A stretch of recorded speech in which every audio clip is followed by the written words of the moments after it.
These methods and insights are excellent for how to stop worrying and stop anxiety in its tracks. Equally, it's very good for depression, and these skills are transferable to any area of your life. Towards the end, I'll tell you about deep, severe and enduring problems, because the video 2 addresses that. Firstly, take what you want, leave what you don't.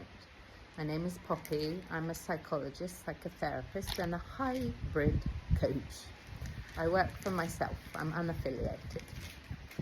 Firstly, with worry, there's a deeper issue going on, in my very informed opinion. I've been working with people for 30 years.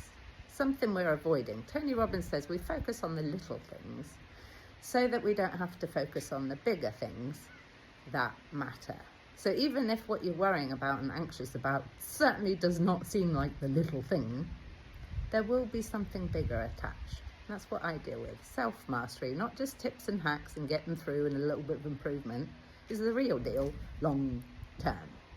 However, let me give you some thoughts. Firstly, if you know anything about proven practices for happiness and thriving, a gratitude rampage is immediately appropriate. Meaning you ramble on about what you're grateful for. That doesn't deplete or turn a blind eye to the reality that some things are super stressful. And I'm a fan of and. You can be grateful for things and stressed out. 50 things you're grateful for. I'm grateful I'm able-bodied, if you're lucky enough to be so. And so on.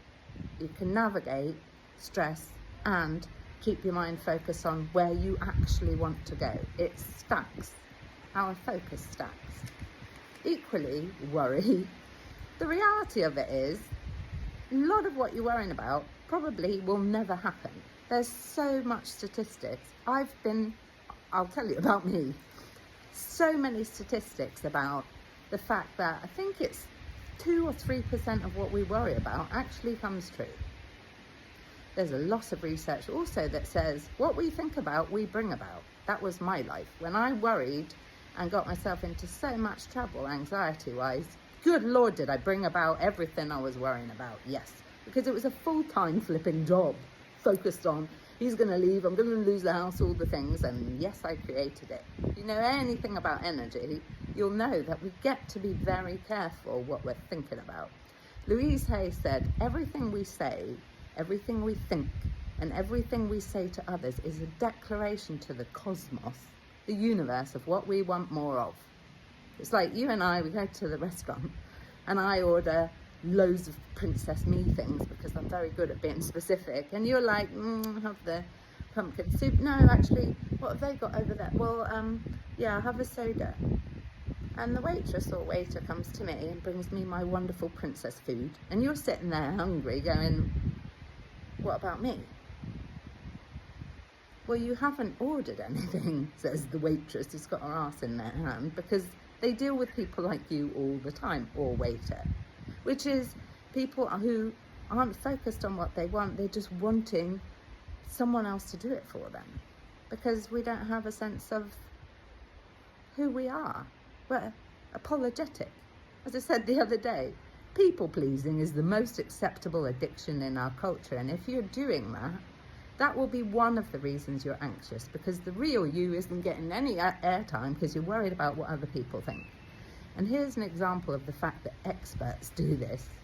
I'm not sure if you're aware of Brené Brown. She's extraordinary. She's a research practitioner, about 40 years experience, even more experience than me.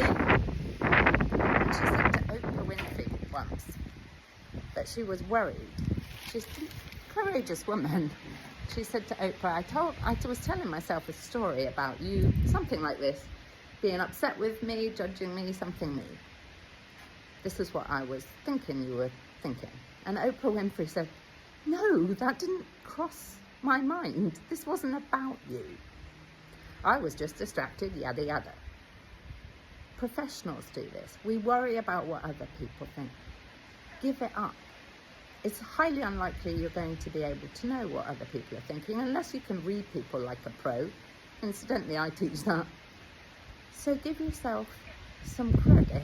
The ego is always worried about everything. Where are we in relative position to everyone else? Are they a threat? Do I want to be like them? And so on. When we get to about middle age and have enough of a crisis, it's uncomfortable enough, we start realising that life doesn't happen on our timeline. So be kind, please. And if you're interested in more, video 2 talks to really spiralling with anxiety and worry. Equally, those are applicable skills elsewhere as well. And I also talk to suicidal thinking. And there's also proven practices that I'll give you there too. Please, save the video, share the video, come follow me. I get it, I really do. Send in love.